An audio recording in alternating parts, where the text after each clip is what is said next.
Kausapin niyo po yung team leader, sir.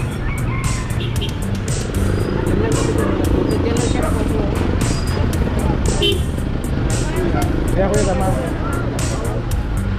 Bawal luwa kasi tayo dito na ma'am. Hindi talaga hindi. May garahe po kami sir, kahit tignan nyo. Pero Kaya lang. inabutan ho namin. Eh, galing po kami sa hospital nga, kabababa ko Yun, lang. nakaklap na po yan, sir. Kabababa lang galing sa hospital. Ito, parada po rito. At wala pong driver. Pwedeng ano yun eh, kaya alis ako kayo sa hospital. Sige po, sige po. Kasi nilang gisnan, ang kinagisnan nilang dati, pwede tayo magparada kung saan saan.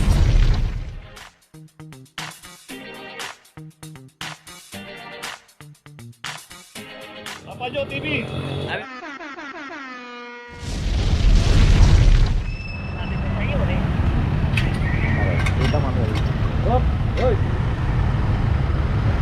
Location natin El Rivera, corner Cavite.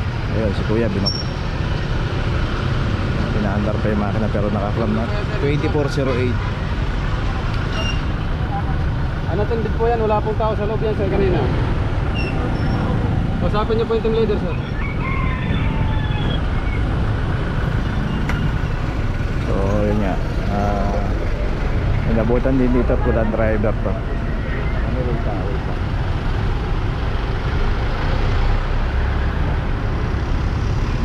Dito po kasi pagka sino po yung naabutan dito at naka-obstruct yan, nakita naman natin na nakaklamp na bago sumaka yung driver. So ganun din po kasi pagka hindi naman po kinampiyan, hindi rin naman po aalis, sasakyan lang yung sasakyan tapos so dito naklamp na yung isang sasakyan dito na isang Toyota Hilux.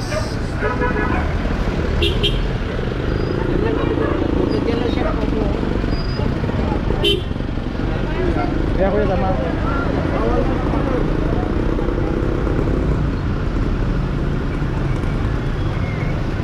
Okay, so tuloy na tayo na notice. Yun nga, nakaupo si kuya pero naka-obstruct naman dito.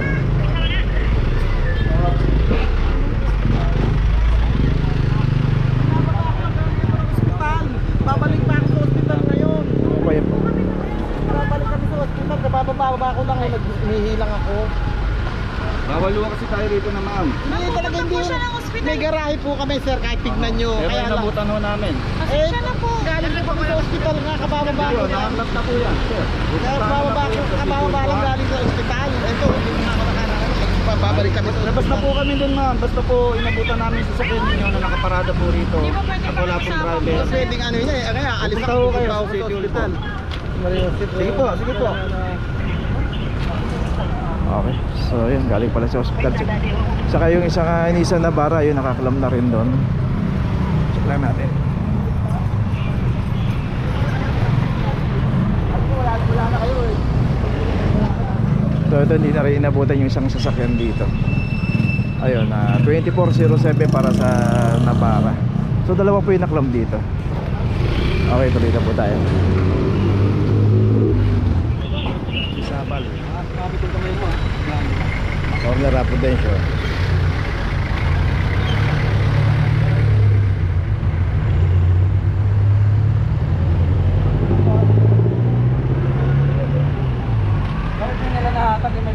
Twenty-three, 24. Bukas yung pinto.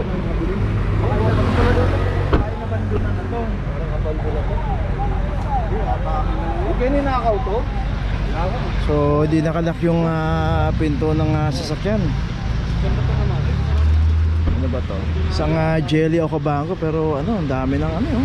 Alikabok, mukhang hindi na inaalis dito.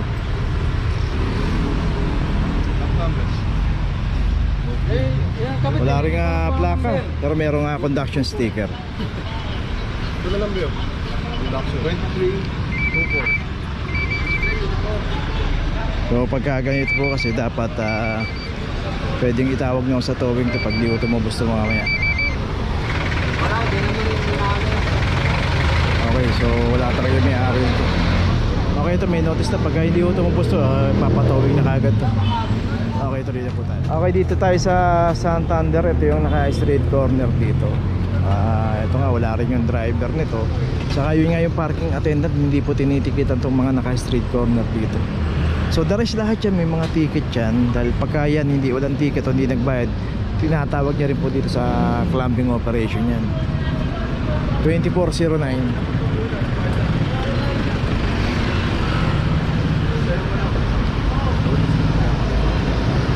Kaya always po pagka paparada tayo, kahit na secondary road yan, kahit pay parking yan, wag po tayong paparada ng ganitong parada. Kasi kasama po sa inuhuli ng clamping operation yan. At doon po makikita natin sa issue na notice, nandun po yung street corner na violation. Apat po yung parkingan dito, isa na itong Santander, Navarra, Concepcion, Asturias. Ayun, may notice na yung naka-street corner. So pag wala tayo nakitang stand dito, ikutan tayo doon. Yan, pag ganun, dulo, kanan. Tapos sunod-sunod na po yan, paikot lang naman po yan. Okay, tuloy na po tayo. Corner San Anton, dito sa may tapat ng simbahan dito, Our Lady of Loreto. Isang adventure 2408. Saka itong isang patrol, isang Nissan Patrol. So lalagyan pa lang. So dito makikita nga natin yan yung signage. So, kahit nasira po yung signage dito, kasi may mga nilalagay pong signage dito. Ayan, kagaya niya, pati hanggang dun yan meron lahat yan. Yung iba tinatanggal, ito nasira. Ako hindi inabutan.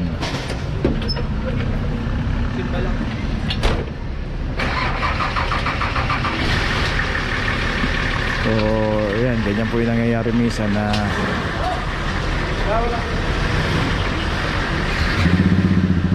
makikita naman natin yung pinaradahan nila. Ayan, nasa tapat ng signage. Tapos pag naklam, todo pakiusap, todo reklamo. Pero pagka pumarada sila, hindi nila naiisip na ay bawal pala rito. So lahat yan, may mga signage po yan dito. Nilalagyan po yan kasi tinatanggal. Dito nga meron din signage dito, tinanggal din. Ito yung isang Innova 2414 na dapat hindi po paradahan. Ay din pay parking. May mga pay parking naman dito. Doon po tayo pumarada sa mga pay parking area. Okay, itong Innova may notice na. Yung isang sasakyan doon, yung mobile ng jeep, mobile ng pulis.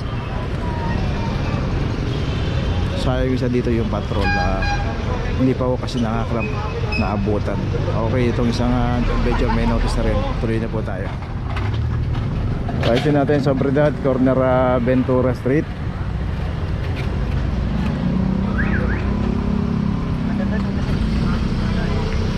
Isang Honda CRV. At ito wala rin nga driver nung nakram. 2326. Ito nga.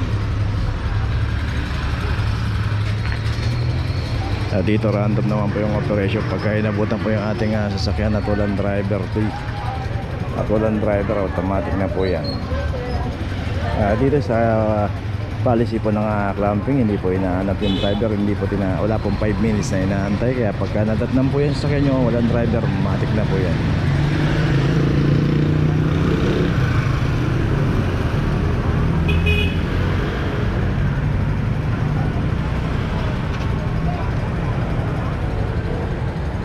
Okay, ito may notice na yung CRV. Okay, tuloy na po tayo. Location natin sa Silencio, corner Sosieco. So isang Isuzu drop side dito. Ito nakaklab na rin 2345. Tignan pa natin dito, meron pa yata dito sa Sosieco.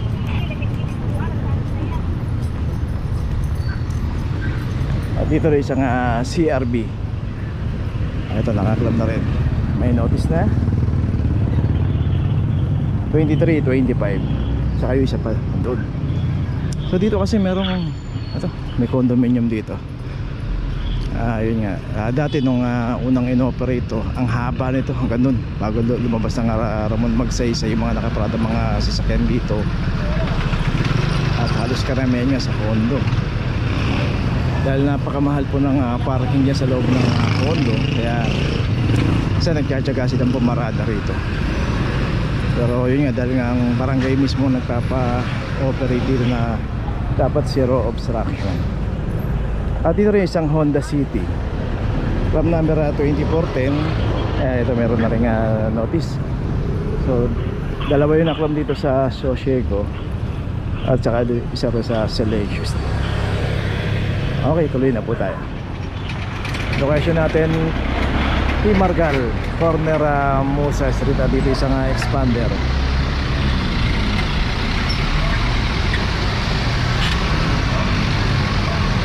$23-27 para sa expander, dito rin sa kahabaan ng P. Margal. Ito natin mabuhay din. Dito po kasi sino po yung aabutan, random po yan pagka wala pong driver. So dito yung isang drop side dito na sasakyan na meron driver. Sapay natin nagbabalang ng parang graba ata yung binaba rito, deliver. Pero itong isang expander kaya naklap to, walang driver to. Ulitin po natin sa kahabaan po ng mabuhay lane pag dito po inabutan ng sasakyan naka-obstruct. Dito random po yan, wala pong pinipili, basta naabutan po yung sasakyan walang driver, matik na po yan. Pupuntahan na po natin yan sa opisina o sa Manila City Hall para tubusin ng 900 pesos.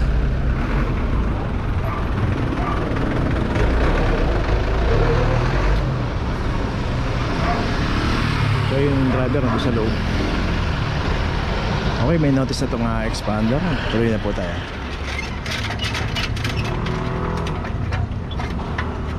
Location natin na De La Puente corner Dapitan sang Toyota Hiace 23-36.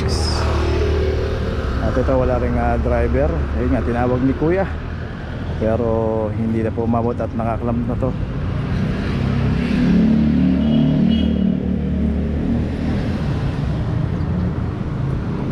So lagi po tayo nagpapaalala sa mga may-ari ng sasakyan kung wala po tayong garahe, ilagay na lang po natin yung sasakyan natin sa mga secondary road o kaya sa mga pay parking.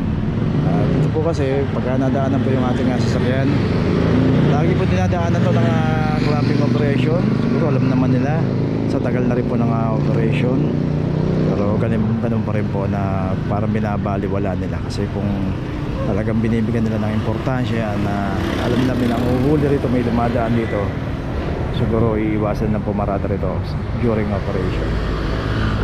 So dito marami pa rin pong naabutan ng mga naka-obstruct.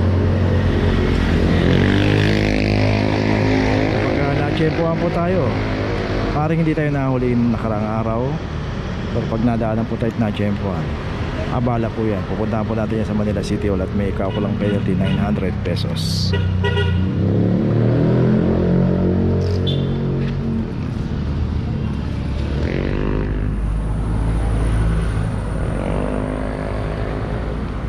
Okay, may notice na. Tuloy na po tayo. Okay, yan dito ngayon tayo sa Santander Street. Ito yung parking attendant, si ate. Motor dito, sir.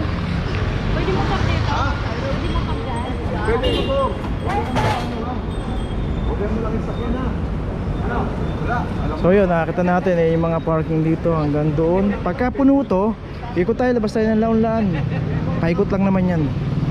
Okay, tuloy na po tayo. Dito na ngayon tayo sa opisina ng clamping sa impounding dito sa Central. Dito na po nagtatapos ang ating vlog. Maraming salamat po sa mga subscriber, sa mga viewers, sa mga napadaan po sa ating channel. Maraming salamat po sa mga suporta nyo. Sa mga hindi pa po nakakapag-subscribe, subscribe na po tayo mga kabayan. Maraming salamat po. Mabuhay!